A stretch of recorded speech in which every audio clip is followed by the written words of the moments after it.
Now, I think you know that the way People and Places works is to make individual volunteer placements for you to match volunteer skills to local needs. So you can't at this moment say, what would I do if I came to your country? And the answer would be they could tell you. We need to know about you first before you're matched. But what they can do is tell us just a little bit about generally what their volunteer needs are. And I'm going straight into that and to ask Adama to speak first, because Adama there is no internet in the Gambia whole country today. Adama is relying on a little battery pack, and he's just messaged me to say the battery's dying fast. So I'm going to let Adama speak first. There it is. This is a vital piece of equipment. Adama, tell us a little bit about how you can use volunteers in your country.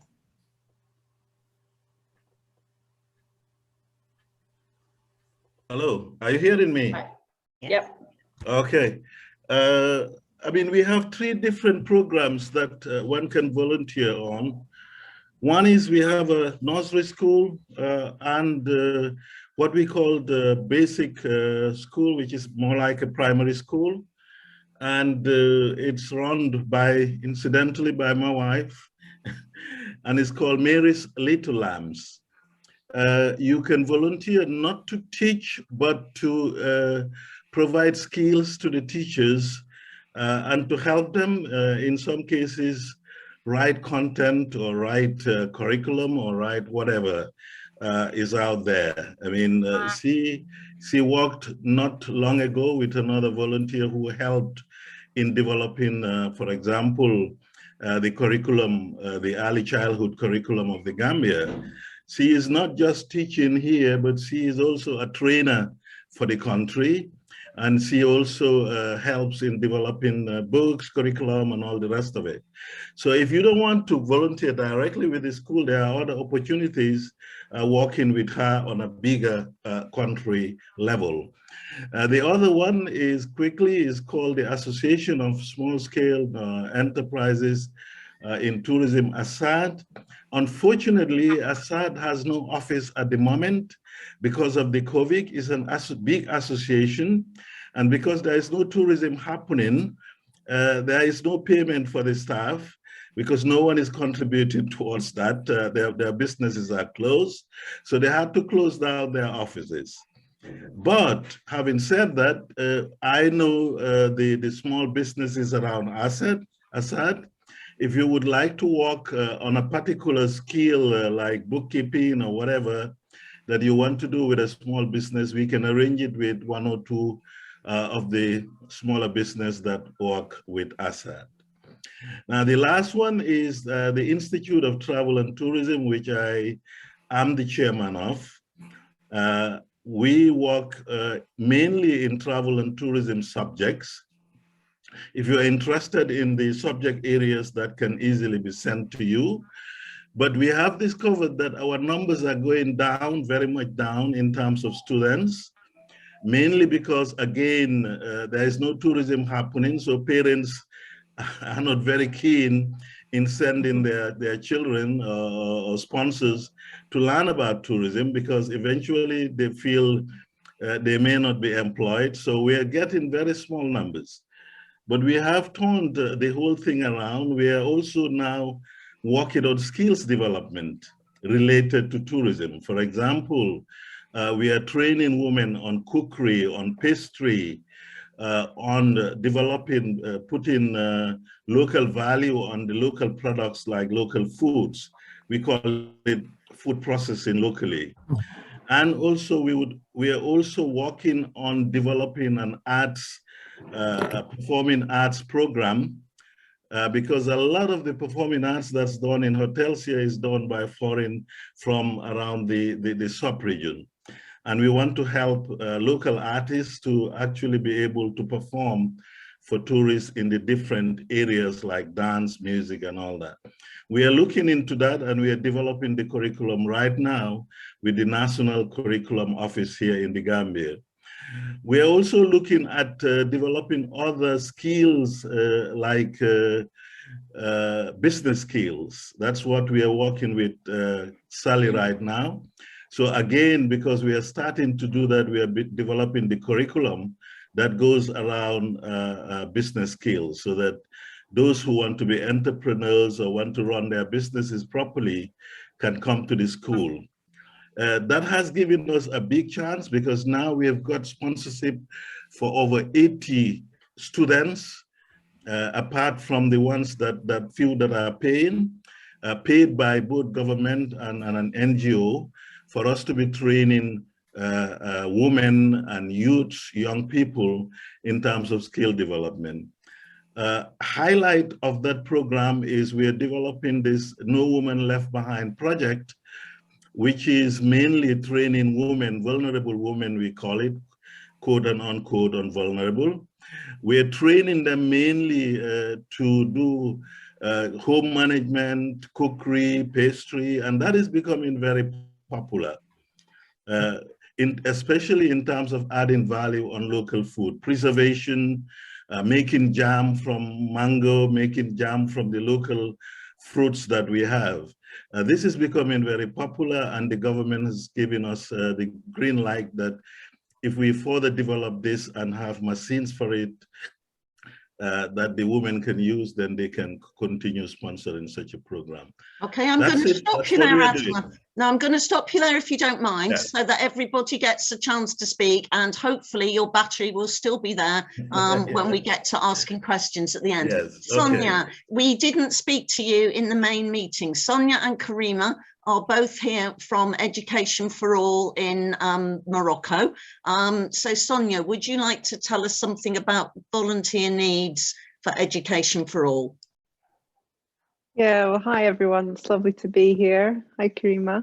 Well, Karima's really the expert in terms of our volunteer program, has been a volunteer herself for a long period of time and runs our volunteer program. But Karima and I have spent a lot of time out in Morocco together. I'm closely involved with the boarding houses.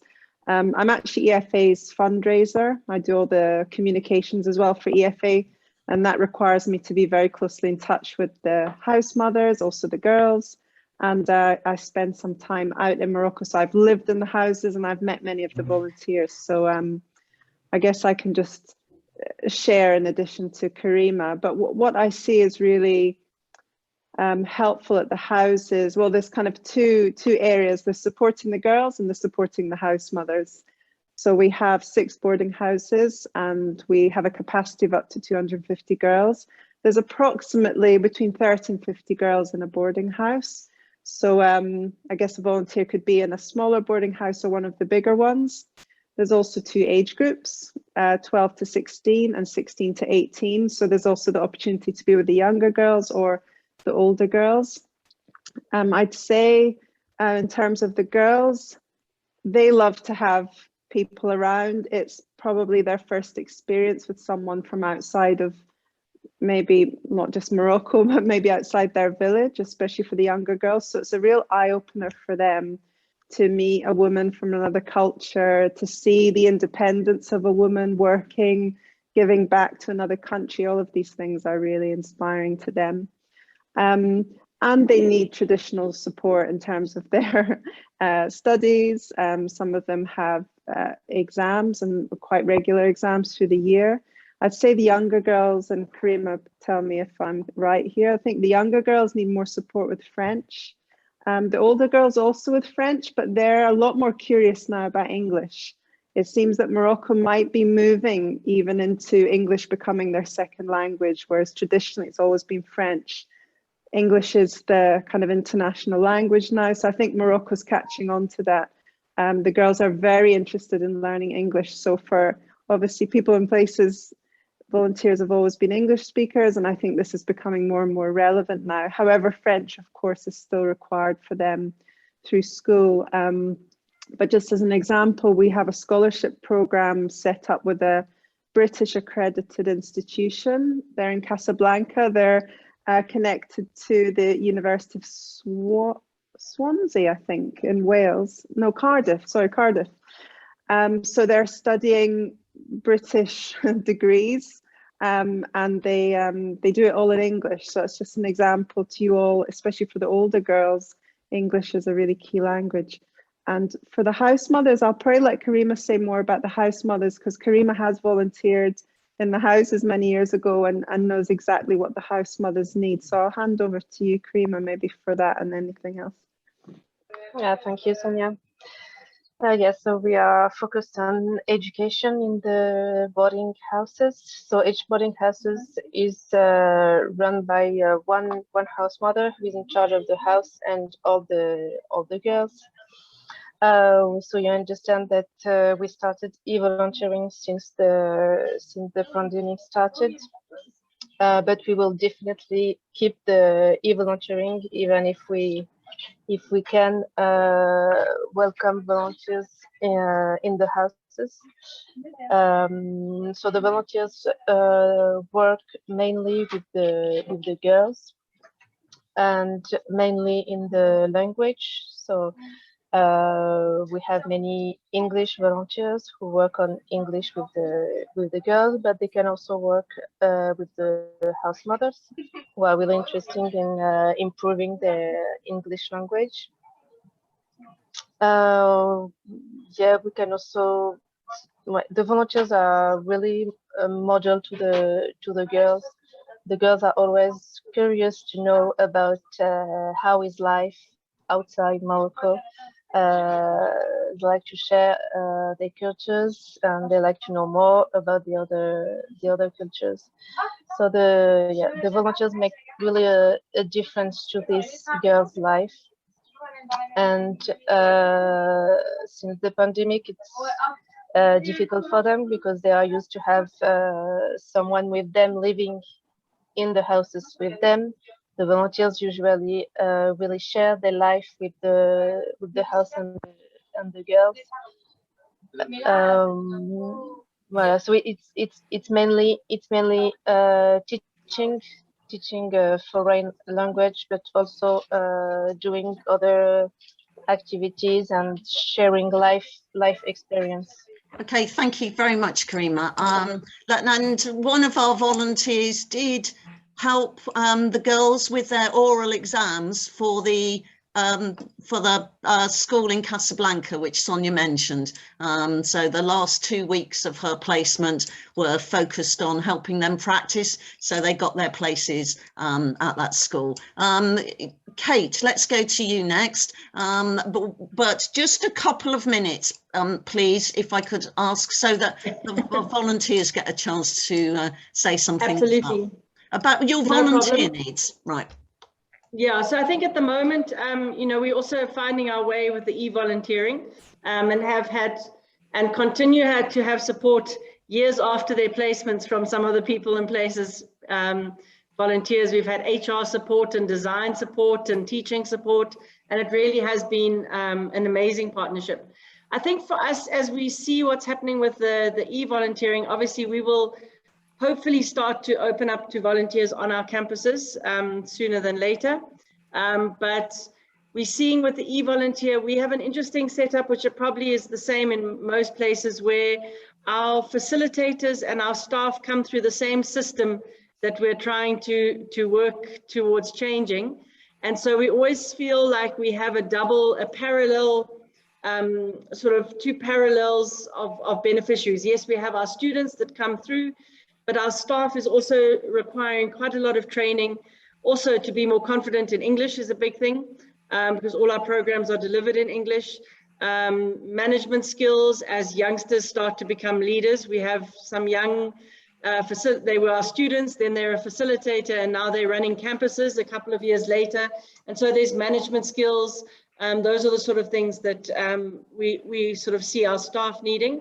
We've been, as I said quickly in the other room, we've had a very successful start to an e-book club, which has really, yes, it's been helping with the English language with a group of our staff, our youngest members of our staff, but has actually morphed into something a lot bigger than just looking at this book. It's become a mentorship circle and a space to discuss culture and you know, the differences between men and women and women working and all sorts of things. And so it started to become, I would say, much more of a mentor circle than purely a book club. And I think that's really interesting for us going forward.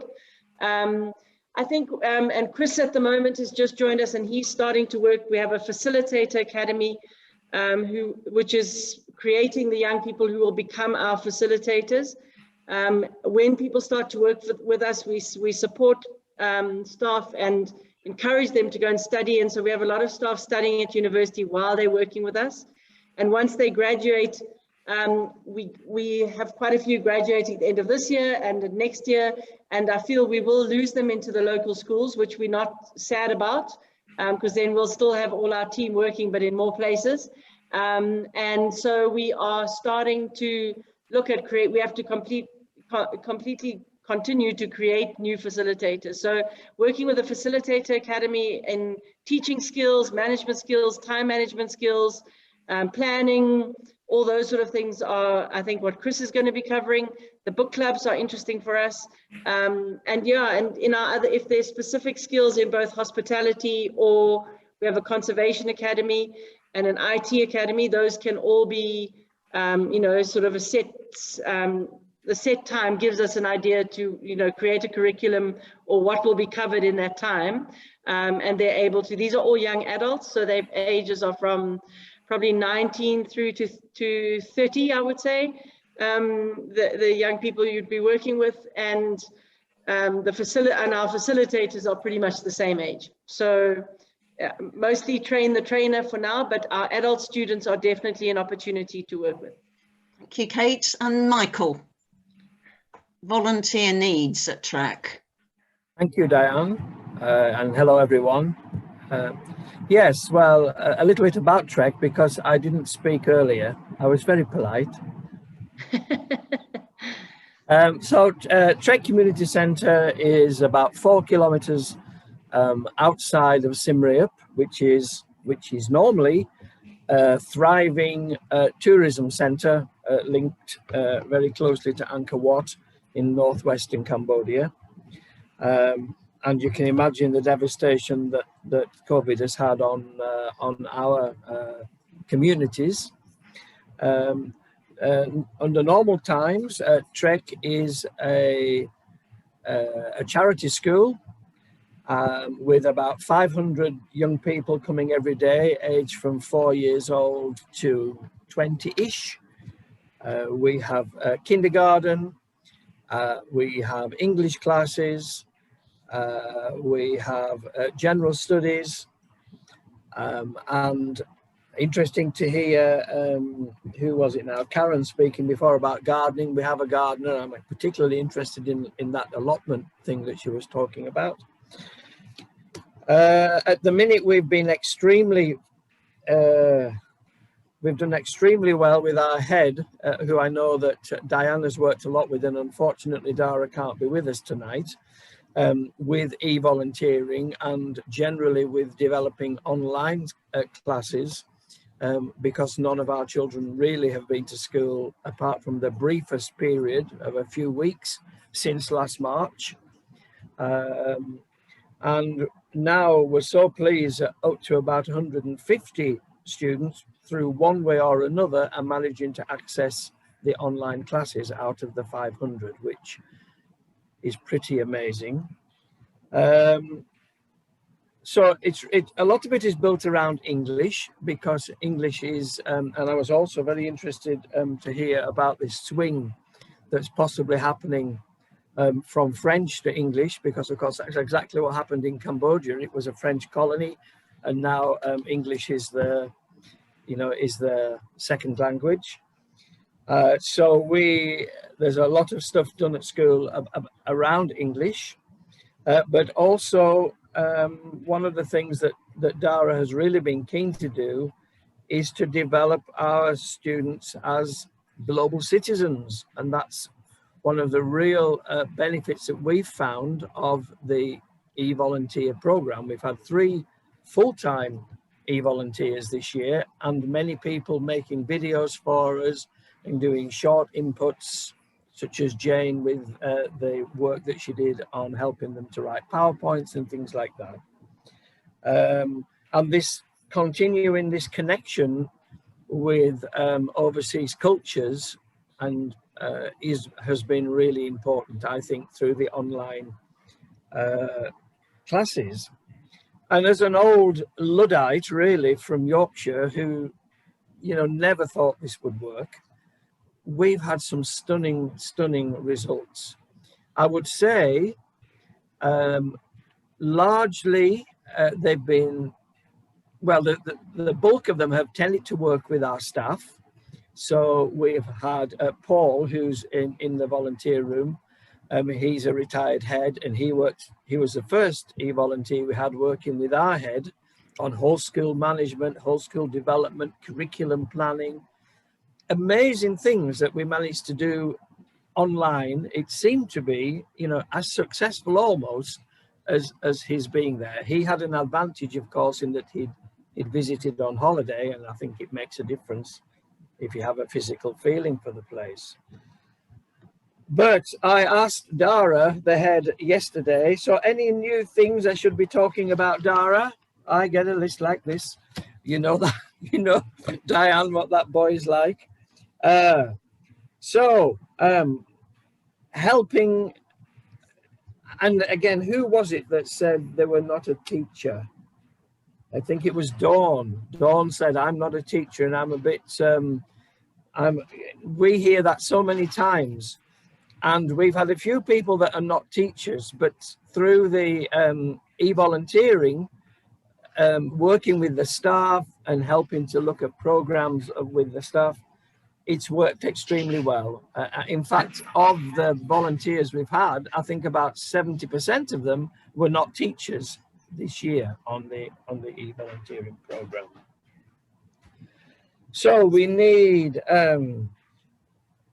really, we are, if anyone is interested in e-volunteering, you can dovetail very well into our current online classes, and we don't see any end to that. There is talk of the schools being able to come back piecemeal across Cambodia from around now, but we're back in lockdown temporarily, we hope, in Siem Reap, so we're not going to be open for a while.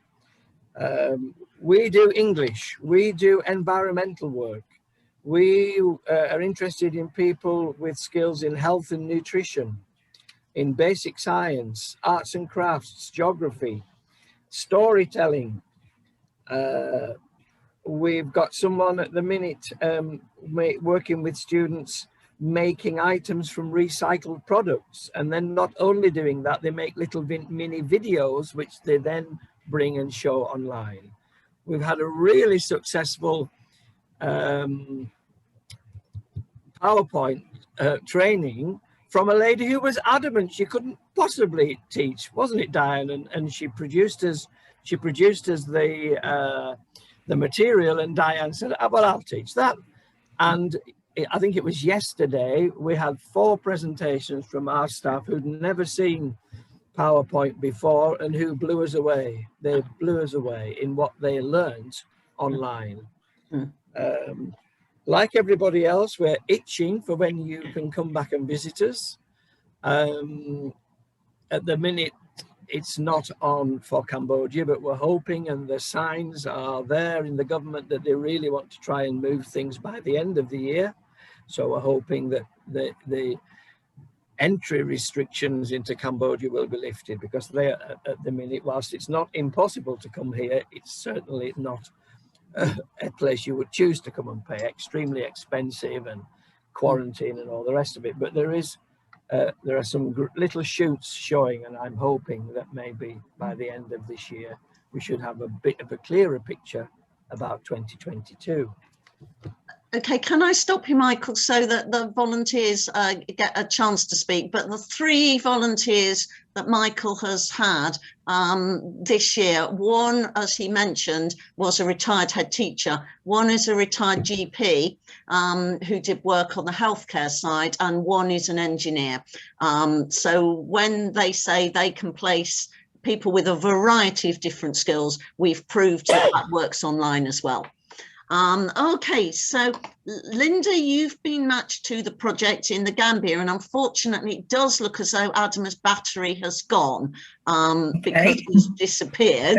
But still, any questions that you have about volunteering and e-volunteering generally will be common to all the projects. So feel free to ask any questions that you like. Jenny and Dawn, you're both like right at the beginning of the process of this. So what would you like to ask our local partners? Over to you.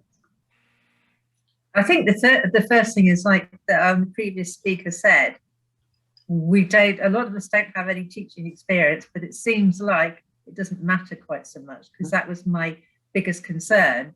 But after speaking to you and Sally, it seems that you ease us through and help us as much as you can as well.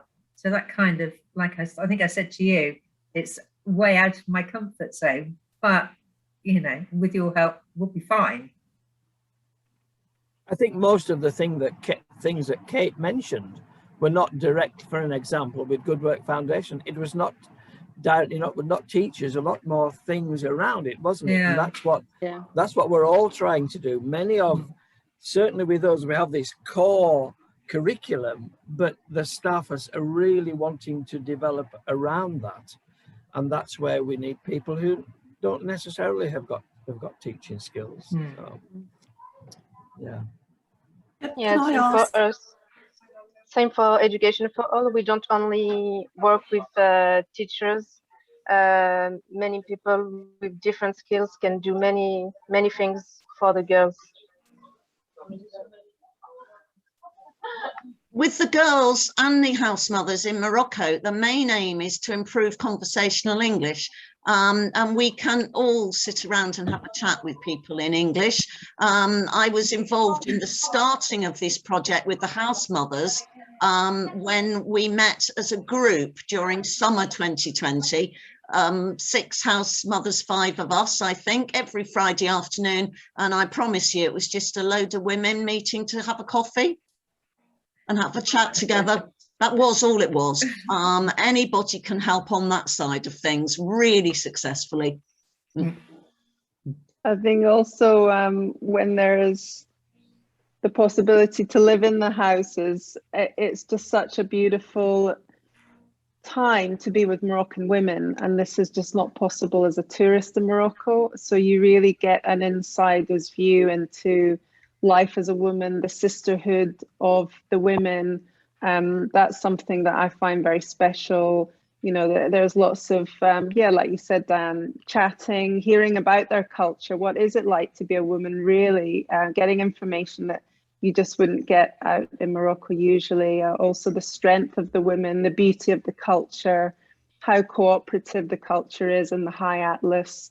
So much that the volunteers can learn from the culture. The openness and open-heartedness of the girls. You know, if it wasn't for the EFA boarding houses, they wouldn't be going to school. So actually an essential part of your role is assisting them in this huge journey of breaking generations of illiteracy amongst women, their mothers, their grandmothers, their great-grandmothers, trapped in this position of not being able to access education. And the EFA boarding houses have changed that. And so you are also able to be part of that change. And these young girls are coming in very shy. They don't really have the role modeling of educated women. It's very overwhelming. And by the time they leave, they're confident. They know what they want.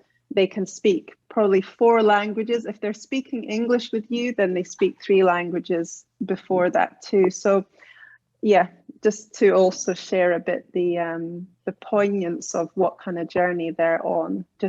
I wasn't sure how much you knew about the purpose of the boarding houses. Yeah. One of the things I really loved was something you put, Sonia, on your Facebook page in the pandemic while the girls were isolated in their villages, about one girl who was taking the opportunity to teach her mum. because that seemed a really amazing thing, that they were taking their education back home. They couldn't get to school, but they were becoming the teachers. And one of the things we as volunteers were most flattered by working with that group of women in Morocco was when, after about 3 weeks, they turned up with their heads uncovered, because we really felt we'd become friends. That they were confident to do that. I thought it was very meaningful. Wow. When you move to the other room, you will also meet a lady there, Mary, who's just volunteered in the Gambia, and she will tell you something very similar about her placement that she did there, how interesting it was to learn about the culture of the country by working with somebody there. She told me, for instance, that she and Lee Song had an amazing conversation about the role of women in the family in the Gambia, coming out of the work that they were doing together, preparing a parent's manual. So the cultural exchange online is still possible, even when you can't actually be there. Yeah. Sorry, Diane, if I can, sorry. Yeah, I would just reiterate that. I think both when you come in person and, you know, the young people we're working with are open and wanting to share and wanting to learn. And I think, is, you know, the whole mission is that we all have something to learn and we all have something to teach. And it always goes both ways. And I think that's really exciting. I think the one thing, just from a practicality point of view, just from us, is that those who want to volunteer, don't panic when the internet doesn't work, because it will 100% at some point not work. And I think sometimes you feel, it's like, oh, I mean, don't we have that every day? We're like, we are good people, can it just work? But it is about, you know, just regrouping, we figure it out. I mean, even today, poor Chris, I had to have my Zoom on, and then I make someone else the host, but we make a plan. And you know, I think sometimes when we're used to turning on the internet and it works, that can be something that makes you feel like, oh, is this really going to? But it is worth persisting, and we figure it out. And we've done it now with the book club. We started all together, and it's actually better to get data onto everyone's phone. So we've learned that, and it's definitely better. And I think we'll probably do the same with Chris. But it is something that you can sometimes find frustrating. As we've seen, the Gambia has just gone offline. That happens in South Africa too. I'm sure it happens in Morocco, where suddenly there's just none. So just be patient with that. Don't find it frustrating, because it will happen at some point. I had a power cut about 2 minutes before I was due to join you this afternoon, you know. And then it came back on. And and local guys here, they're not fazed by it at all. Yeah, you know, just we carry tend on. to think, oh my God, this has happened. And they're like, what are you worrying about? It'll come back in a minute. And it comes back, and it all carries on. Yeah. And I really would echo this cultural exchange thing. There are so many things that are chiming with me, Sonia, about women when Dr. Caro came and did online. I mean, she'd actually been, and so they'd met her. And they were, you know, the girls were amazed that this woman was a doctor. And we hadn't, the richest things were her just chatting about her life and how she became a doctor and the challenges she'd had. And then the really funny thing, they said, but you're so old. How come you are still so strong and so fit? But you are so... Claudia had her hand up just now. What did you want to ask, Claudia? I just wanted to ask, and this probably helps also volunteers who are thinking about doing e-volunteering. How have all the partners dealt with the possible anxiety that people have to do things online now, to deal with the digital literacy of dealing with Zoom, learning how to do Zoom, on both sides, for volunteers and also for those that are at the projects.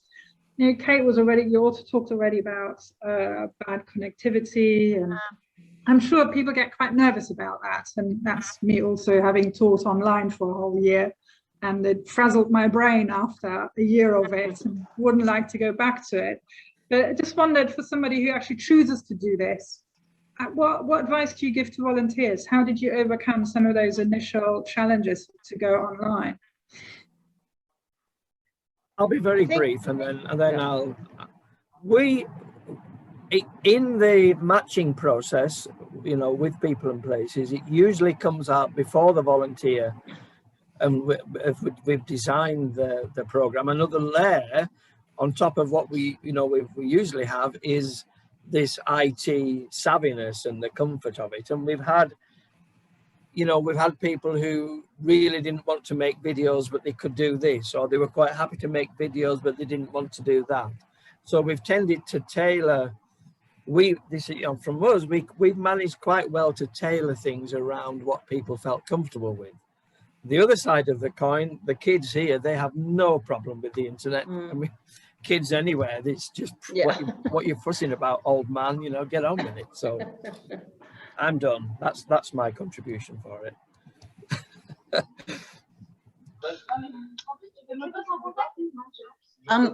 Where a volunteer has expressed concern beforehand about how does the technology work. I don't really know how to use Zoom or some countries Jitsi. That what I've done is a bit of a training session with them beforehand and set up a link so we can just practice. And that has, I mean, I don't really know what I'm doing either. I haven't really heard of Zoom before the pandemic started, but wow, I've learned a lot about it with what you can do. And it seems that just a session with me for half an hour where we can just try things out, and it doesn't really matter if everything goes wrong, has done wonders for building people's confidence. But we have had sessions, for instance, where the connections dropped in one country, and I can remember one day where I had a volunteer on Zoom and the connection between her and me was okay, but the local partner's connection had dropped. So she was on WhatsApp on my phone, and I had my phone by my laptop, and we did a perfectly good session with everybody having a conversation through all these different digital devices. It worked because we didn't want to give up, you know. And I think just to reiterate what you said, Michael, is that the young people are very quick on it, and actually it's a really good way to break the ice, to not know and let them help you. Yes. And and that works very well. They're very quick to say, no, you just go to the top right and do it, and all happens very fast.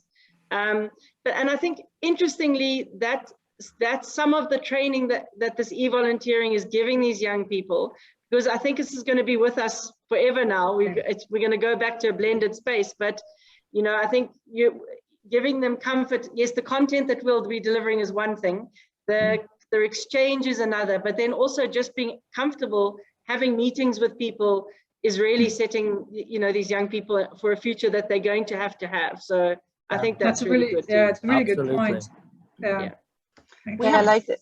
We have 3 minutes left in this room before these volunteers will move to the other room. So Claudia or Dawn or Linda or Jenny, any final questions that you've got for any of these people here?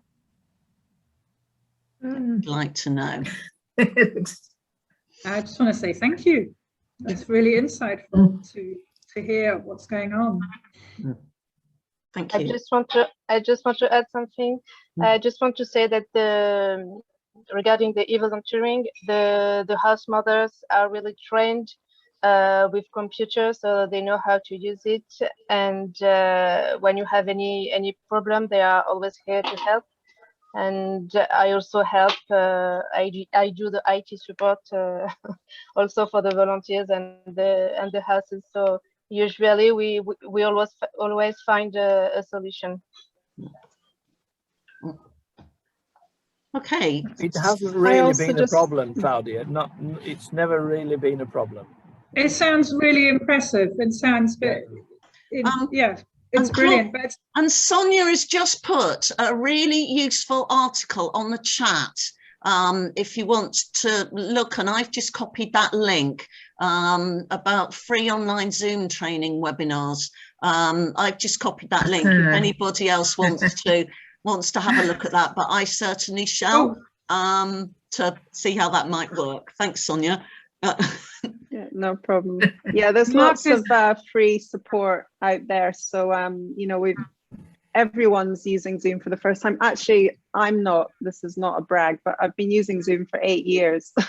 because I was part of a project where Zoom tested on our, it was a volunteering project I was on, and Zoom, we tested Zoom with Zoom, and then they became very important during the pandemic. So, but you know, in the beginning it was tricky, and then it just gets easier and easier. So yeah, and there's lots of free support.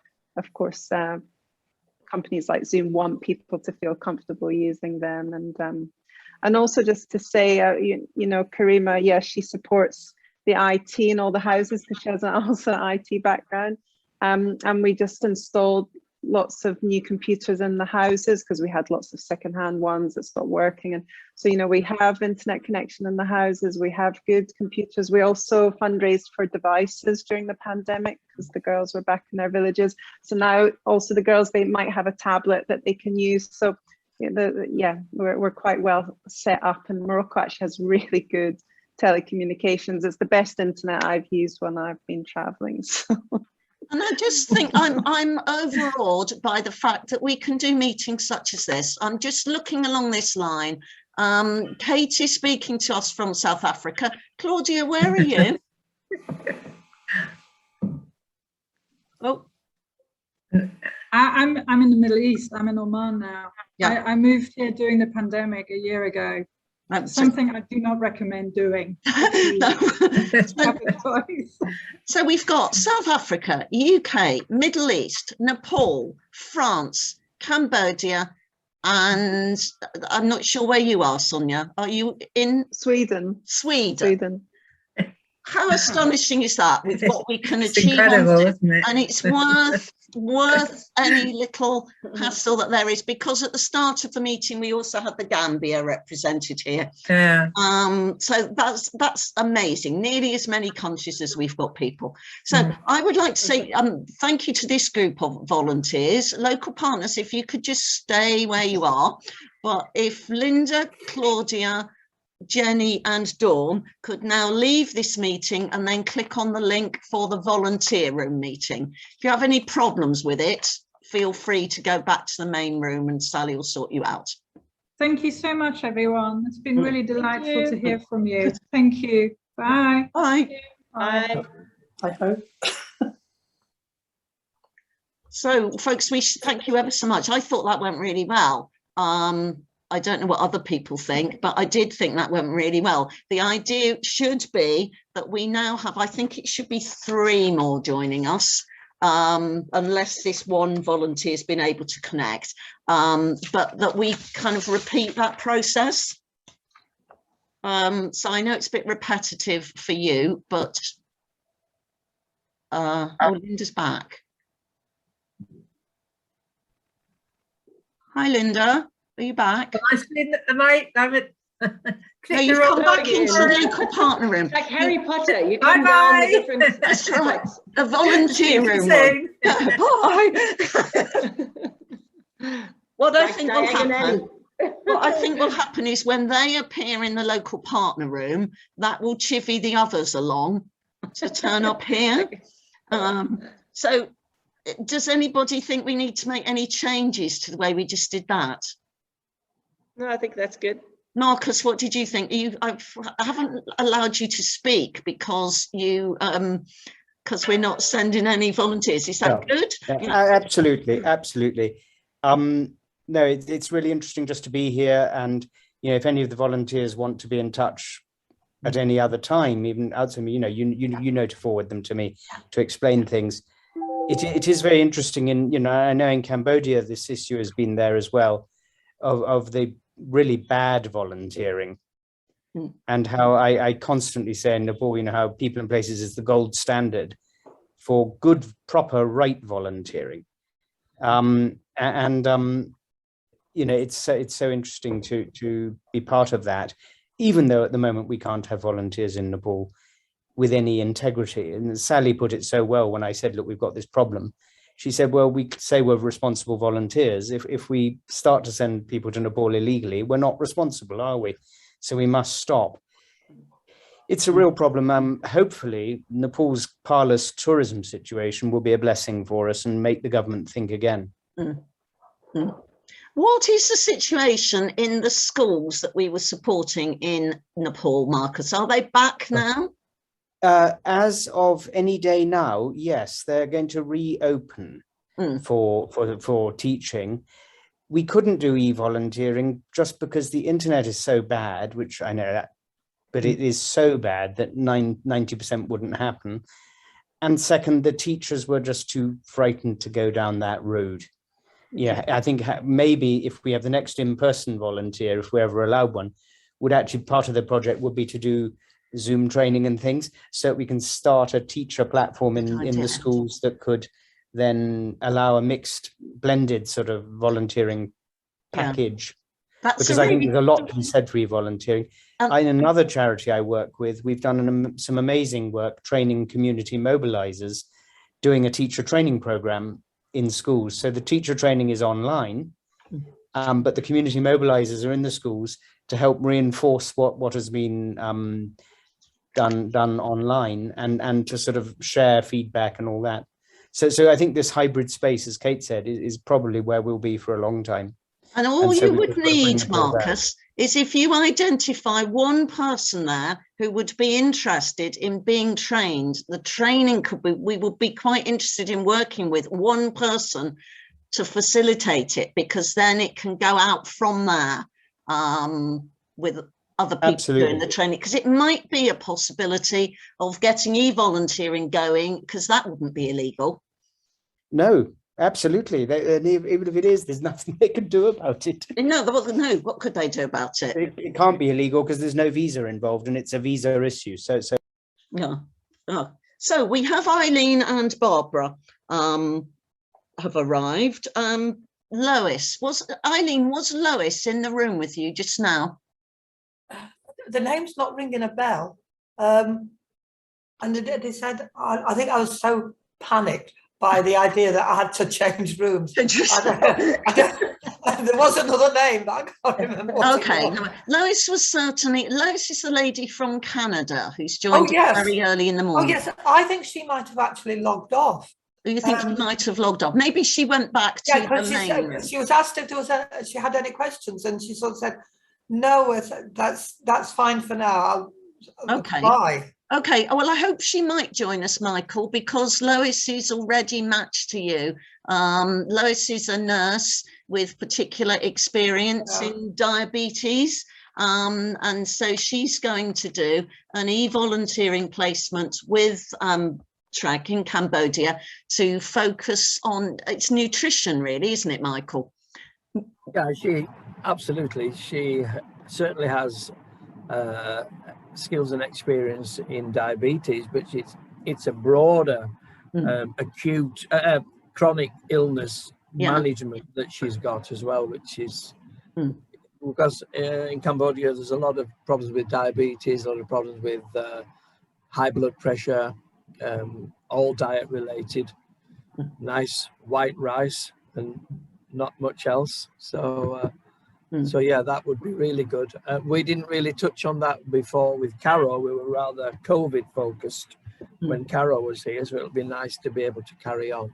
It was a really great example of a volunteer coming to us, giving us her life story. Yes, she's a nurse, sending it off to a local partner, and the local partner picking out the bit from the life story about the diabetes and saying, this is an issue that we've got here in Cambodia to do with nutrition and poor diet. I wouldn't have known that to be able to create that placement, but they came back immediately with, this is what we'd like to focus on, took it to her, and her response is wonderful. I love talking about this stuff. I do it in community groups here in Canada all the time. So a really good example of how this works. So that would very largely, initially, it might bubble over into some student classes at the end, but initially that would all be working with staff. Yes. Working with staff, developing materials, developing some sort of training, curriculum, delivery, package, workshops. And then maybe at the end it would be good to try it out a little bit with students. And we also are hoping, if we can manage it, to have some workshops with some parents, but that's going to really stretch our technology, but we'd like to do that as well if we can. But because Trek is a real community centre, but in terms of placing volunteers there, language is an issue because none of us can speak Khmer. In fact, I don't think I even pronounce Khmer right. I believe I'm supposed to say Khmer. Oh, you say Khmer, you are right. Everybody says Khmer. I don't know why they say Khmer. Oh, okay, I'm right. Yeah. This is what I like to hear. But we can't possibly work directly with the community, but we don't want to. We've always wanted to work to train local people who can be the trainers for their own local community. Right. And so, Diane, sorry, just quickly, because I was listening to Chris this morning. That's where, Michael, it's interesting where you have, even though it's still a Zoom and an e-volunteering, Chris is in one place, but there's somebody in the classroom who's like team teaching when you're doing those, and it's a nice way for people to start facilitating those new workshops anyway. It still can work as an e-volunteer if you start to twin it with somebody who's in place, in situ. Yes. Yeah, and they have worked so nicely. Honestly, they've worked exceedingly well, Kate. They really have. So good. Yeah. Right. I'm not happy to see a sign that says my internet Barbara, connection is unstable. Yeah, if this room should go down, given I've just got a message saying my internet not England is unstable, if my internet should go down, please click on the link to the main room and go back there. Sally could pick up from me running it from there. Okay, so let's assume Lois is not able to come back to this room. We've got Barbara here. Barbara, could you turn your camera on so we can see you? Are you there, Barbara? Yes, I'm here. I'm not very good at this. I'm not very good at this. No, that's okay. Down the bottom left-hand corner of your screen, there should be a little picture of a camera. And if you click on that, does it have a red line through it at the moment? Hang on a minute. Where are we? Are you on a laptop or are you on a phone? No, I'm on a phone. Oh, I don't know where it is on the phone. There we are. There you are. There you are. Hello, Barbara. Lovely to see you. Yeah. It's just so much nicer if we can just see each other's faces. So, I know about both of these volunteers. Barbara is right at the beginning of finding out about us and the way we work at People and Places. But Barbara has actually heard of us for years because she is actually related to a friend of mine who has done volunteering with us in Morocco. So I know you've heard all about People and Places, Barbara, but is just interested to find out more about us, whether this might be something that she would like to do. And Eileen has gone further through the process with us, and we're hoping that Eileen will be starting an e-volunteer placement with the girls in Morocco. Why are you shaking your head at me? For me? Yeah. We are hoping you'll start in Morocco. Oh, that's right. But we are hoping you'll start in. Oh, you're waving. Oh, yeah. I thought sorry. I thought you changed your mind. Pardon me. No. That's what I meant. Hi. You're waving to the Morocco team then. I'm looking at Moroccans, yeah. That's right. So this is where we are with these volunteers. So let's do what we did last time. Just a quick run round each of our local partners to say something about volunteer possibilities in your countries, and I will say something about the Gambia as Adama can't be here. So let's reverse the order. Michael, let's start with you this time. Thank you, Diane. Hello, Eileen. Hello, Barbara. Hi. No. We're all technology experts now, you see. Look at this. Who would have thought it? Not me. A little knowledge is a dangerous thing. Yeah, absolutely. So, the volunteering in Cambodia is in a community centre called Trek Community Centre. It's about 4 or 5 kilometers, 2 or 3 miles from the center. I can talk in proper money now. 2 or 3 miles from the center of Siem Reap, which is absolutely the tourist center for the Angkor Wat complex in the northwest of Cambodia. So at the moment, our community is completely poleaxed with the pandemic, because the whole tourism business in our town and around, and all the people that rely on it, are in a bit of a state. But under normal circumstances at school, we have almost 500 students every day, from 4-year-old nursery kindergarten kids up to 20-ish people, 20 years old or so. What I didn't mention last time, what we try to do is to complement and supplement the education that comes from the Cambodian government. So Cambodian education has come a heck of a long way from the dark days of the Khmer Rouge and the time immediately after the Khmer Rouge, when education was banned and then extremely difficult to access. It's come a long way, but still, as you can imagine, there's a long way to go. We try and focus our limited resources on the bits that the government doesn't do. So there's very little preschool education. So we have a very thriving nursery. You have to go to primary school in Cambodia, but you don't have to go to secondary school, and you don't start to learn English until you go to secondary school. So that's why we do a lot of English for jobs and to be worldwide citizens. We teach English. We also do general studies, science, arts and crafts, geography. We have a young learners club. We do some environmental work with our community, and we do health and nutrition. And certainly with online e-volunteering, there is a real need, and the experiences we've had have worked really well, where people have worked with our teaching staff, and so they will have done something to develop the staff, or help us with working with staff development, working with material, learning material development and production, or then actually working with children directly. And that's ranged from producing videos for our students to working with our head teacher on whole school development, curriculum development. There's a whole range of things that we could and would love volunteers to come and help us with. I'll stop there for now. I was trying to speak with the microphone muted, so thank you, Michael.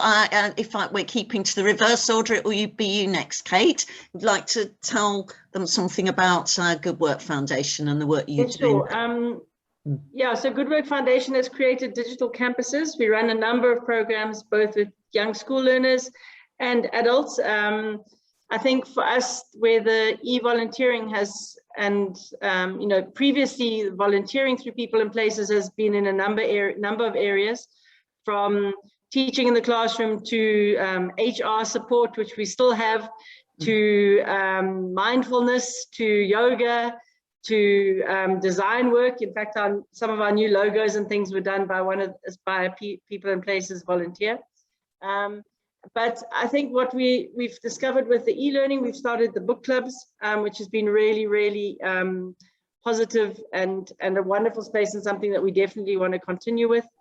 Most of the focus would be on the training of our staff. Number one, for example, the book club was more about getting English better, but also classroom management, general management, time management, planning, lesson plans. I think that's what Chris is busy doing with our facilitator students at the moment.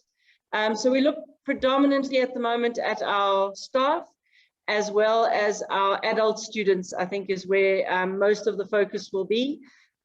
We see that as a way that we impact the young ones anyway, the more we train up our staff and students. So I think book clubs, any technical skills. I have to say, I know somebody else said, but I'm interested in the gardening thing too. That perked up my ears. I think we're busy working on a project now to help a local game reserve, because we're about, some of our campuses are even closer, but about 10 minutes from the Kruger National Park. And there's a big push to make the game reserves and businesses carbon neutral. And so there's an opportunity for us to be the place that starts to grow and have the nurseries of the plants that are going to do that. So that's exciting. So there's an opportunity for that sort of thing too. But I think any learning, and you know, we all learn and we all teach, and it's about you know, the things that come from it. We'll speak about it, I'm sure, more. Yes, it's about the content that's delivered, but it's about the cultural exchange backwards and forwards. There's learning that happens both ways, and as well as we spoke earlier, just learning how to figure out this digital space is in the best interest of all of us, I think, as we move forward, and especially the young people who we're working with. Their worlds will be a blended version of this virtual and real as we move forward and emerge from this pandemic. So I think that's a byproduct of what happens. But there's so many opportunities, and agree with you, Diane, that once we get what people love to do, sometimes you think you're not a teacher or you don't have something to teach, but something that you just do that you're passionate about is something that somebody's interested in. So I think that's where we sort of, every time it's different, and often what people start doing is not what they end up finishing on.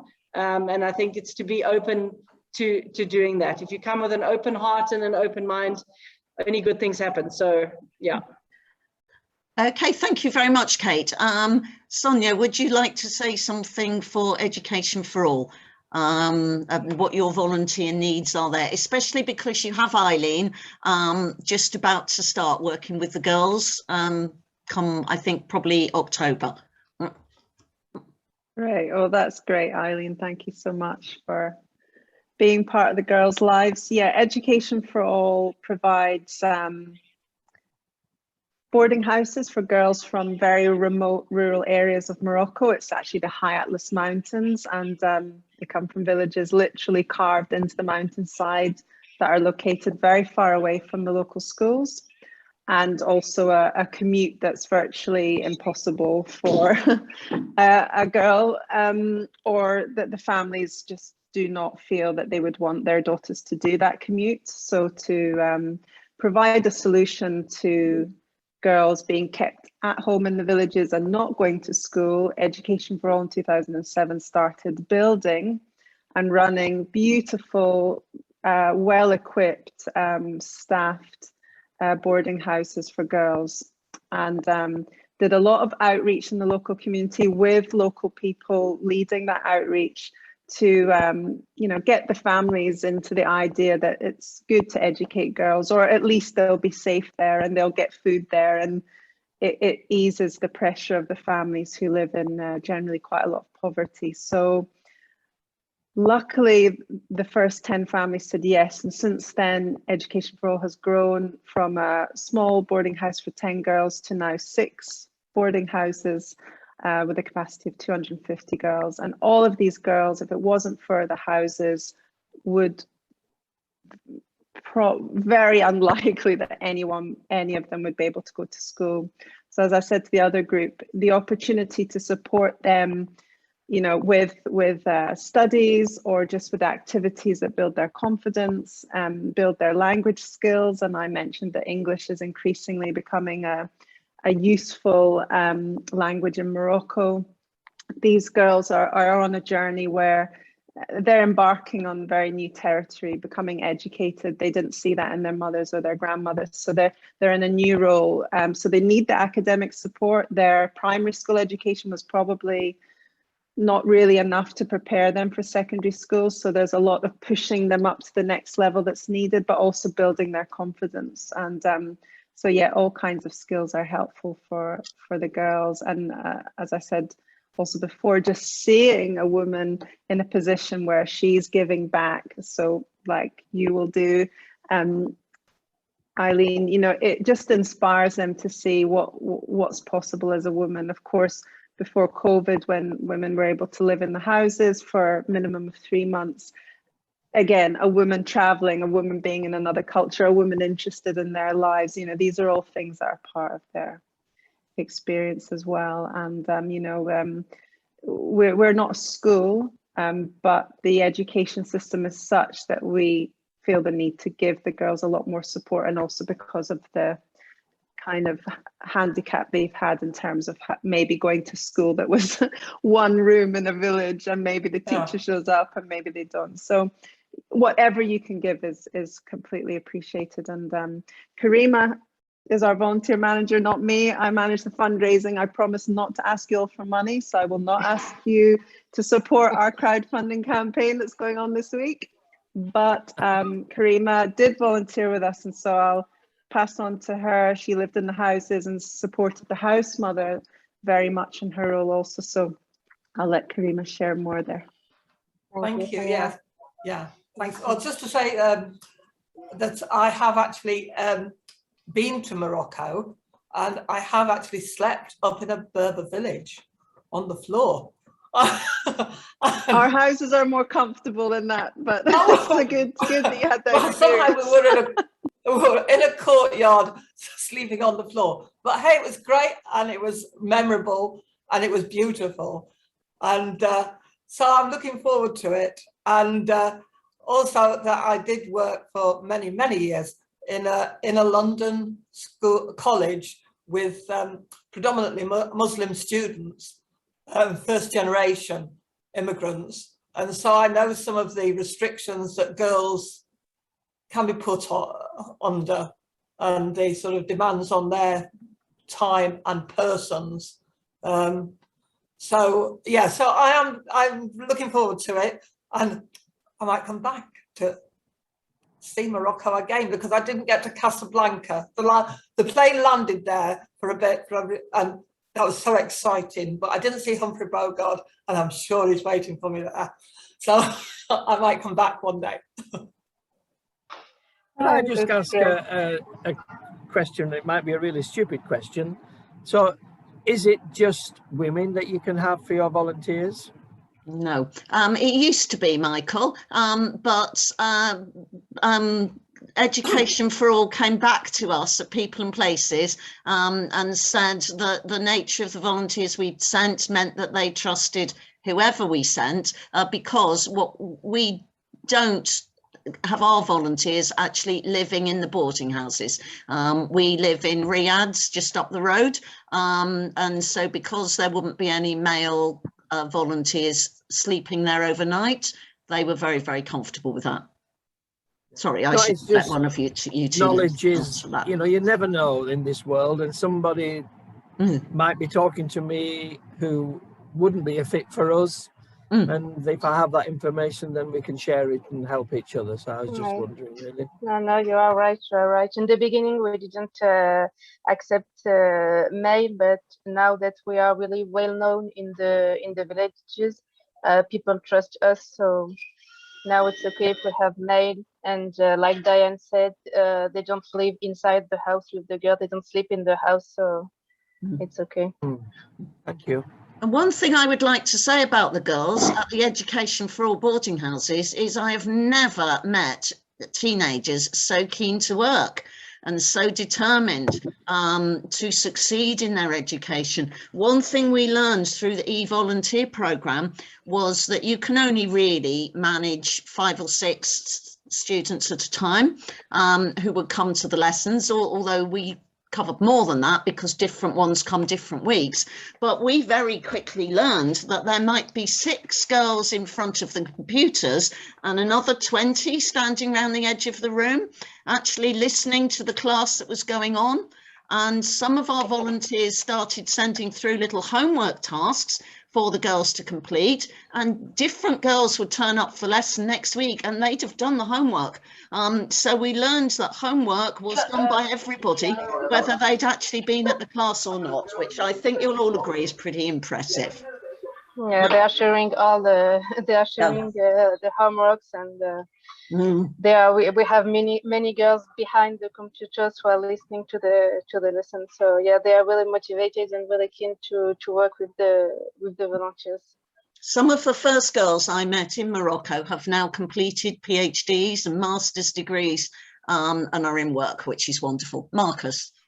Yeah, I just want to butt in, sorry, and just say, I think also the fact that in a traditional society like that, men are accepted working with girls is a great compliment to EFA and to their confidence building within those communities, that they're a respected organization that is trusted, more than respected, it's also trusted, which is because it takes an awful long time to build up that. No, it's a great compliment. Yeah, it wasn't easy, especially in the remote villages in the beginning. It wasn't easy, but now they respect and trust us. I would maybe just add to that, though. I think the experience is more suited to a woman than a man, just because it is a house full of girls. Not that it means a man can't volunteer, but I think the time that we were open to also man volunteering is they were coming as part of a family, and he was with his wife also and the children. So I just to be kind of more direct, I think it's really the program's designed for women, because also then the girls are a lot more relaxed around women. If there's a man in the house, they feel the need to obviously cover, and you know, they're teenage girls, so of course the fact that we have a woman on the environment definitely supports girls at that time of, you know, puberty and periods, just to be you know, a bit more open there. Yeah. But I think some of the e-volunteering, we had a husband and wife team last year, and one of his concerns was this okay, that he was a man working online? What about, were we concerned about online grooming? And we wrote into our child protection policy very specific things, and we said we would always like a house mother to be within reach, if not actually attending each session, because even online it can be an issue. But it was interesting that it was our male volunteer who was concerned about that, not anybody from Education for All. I think I should just say a little about the Gambia, because Barbara, am I right that you're a retired primary school teacher? I am indeed, yes. That's what I thought. So in the Gambia, there are two elements, as Adama explained. One is on the business side and preparing young people to work in tourism, and that would not suit your skills and experience. But the other half of our partnership there is Lee Song, Adama's wife, who runs a small nursery school and a lower basic school, which is like the junior school. We have had some very good e-volunteer placements, and also lots over the years of actual in-country placements with people going to work with Lee Song, both at her little school, Mary's Little Lambs, which is actually named after her mother, Mary, who was very important in nursery education in the Gambia. And the school is actually located in what was Mary's own home. So the family link there within the Gambia is very strong. And then also Lee Song is the recognised person within the Gambia for knowing about nursery school education. So we've also placed people on the teacher training side to help her prepare training materials that will be suitable for training other teachers in other schools across the Gambia. So there would, I think that might be a project of interest to you that you and I can talk more about if you want to follow up on this after the social. Yes, okay. Okay. So I lean on Barbara. Do you have any specific questions? We have about 10 minutes left for any of these people here. No, no. It seemed to come out of the other room, and it's coming out here, that sort of to a great extent, you're eventually led by the placement when you sort of don't start off what you think you're going to do. You might not just be doing or at all be doing, because something else comes up once you're in that situation. That would be the case both if you were in the country and working online, I think.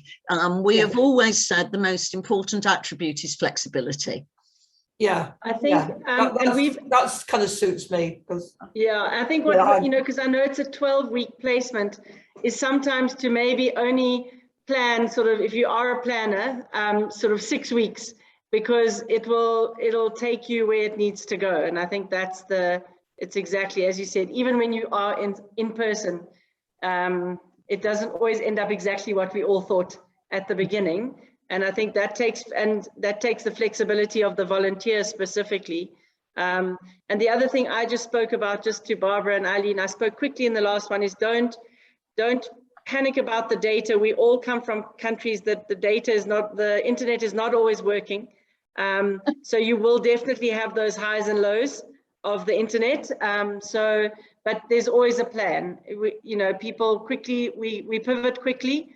But lights go off and on and internet disappears, but we keep on keeping on. And the young people are very passionate. I think it's come up in all the projects. In a space where education is not a given, young people are passionate to learn anything they can possibly learn from anybody. So it will be your curriculum, but as well as just anything that you know.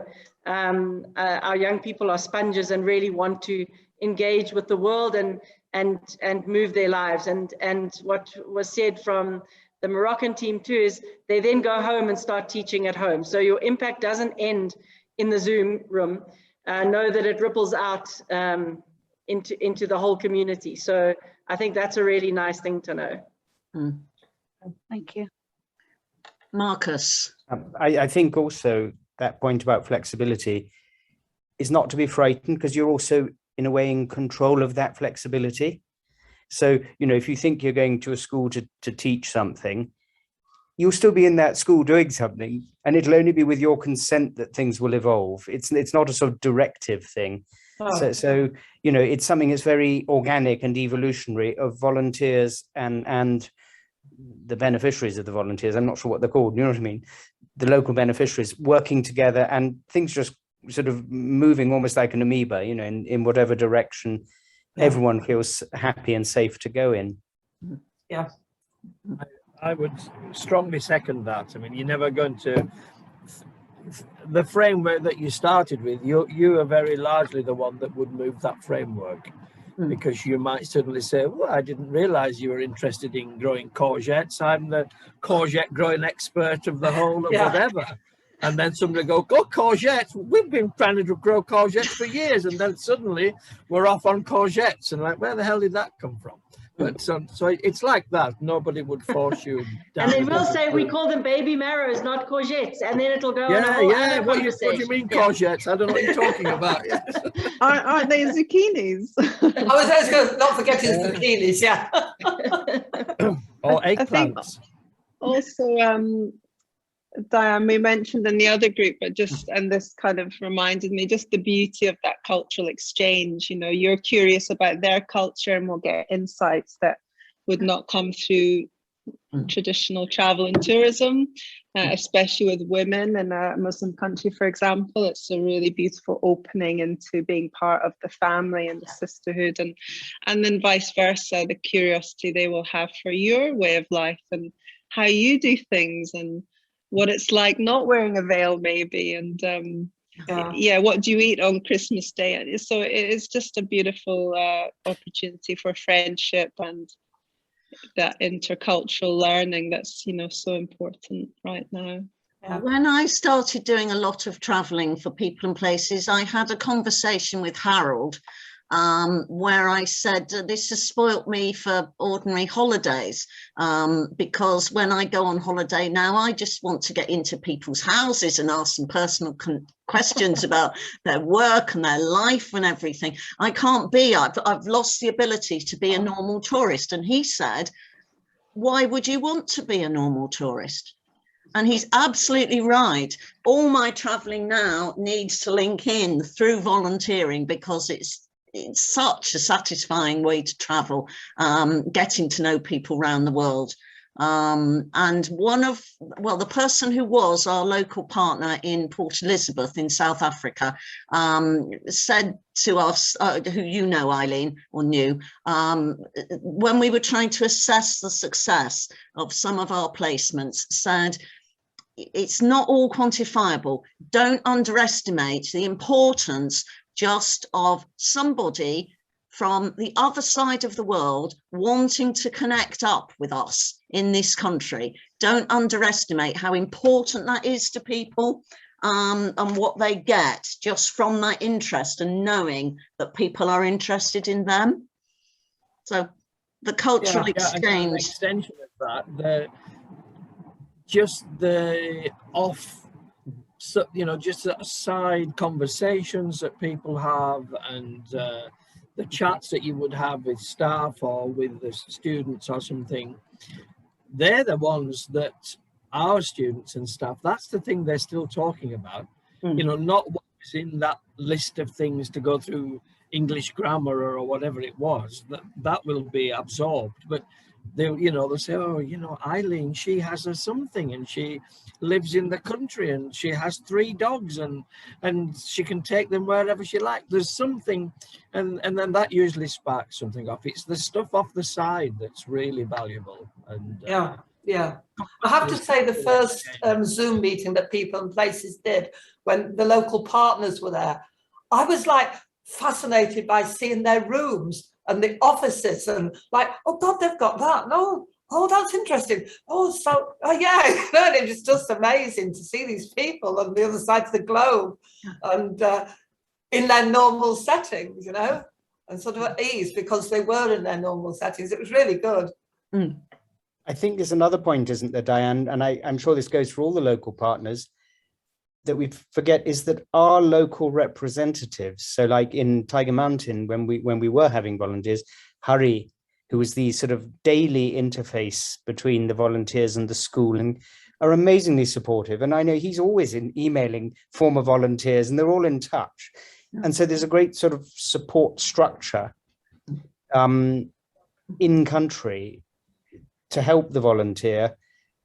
If any concerns, any worries, you can it'll be dealt with. It won't be dealt with if it's not raised, but if it's raised, immediately we can explain or sort or whatever the problem is. And I think that should provide a great comfort to anyone launching into this volunteering, particularly when it becomes in country placements, more or less so than Zoom-based ones.